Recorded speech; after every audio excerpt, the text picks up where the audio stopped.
Meanwhile, President Lee Jae Myung met briefly with U.S. President Donald Trump on the sidelines of the G7 summit in Evian, France. He asked Trump to lead efforts toward a peaceful resolution of the North Korean issue, as he did with the Middle East conflict.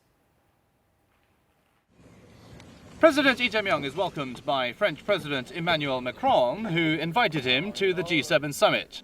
They're meeting again some 2 months after Macron's state visit to Korea in April. How are you, President? I'm so happy. The leaders of the invited nations took group photos. President Lee and US President Donald Trump greeted each other. Cheongwade released later what the two leaders had talked about. Trump asked President Lee about the latest on inter-Korean relations. The president asked Trump to lead a peaceful resolution of the North Korea issue as he did with the Middle East conflict. Cheongwade relayed that Trump had said he would work toward resolving the North Korean issue. President Lee also held bilateral talks with the leaders of Germany and Canada.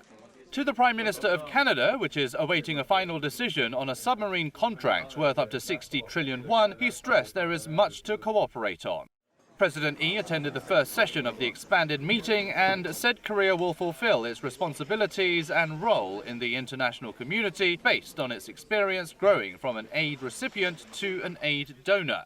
President Lee will return home after completing a second day of events, including the G7 summit's expanded session with invited countries and a working lunch.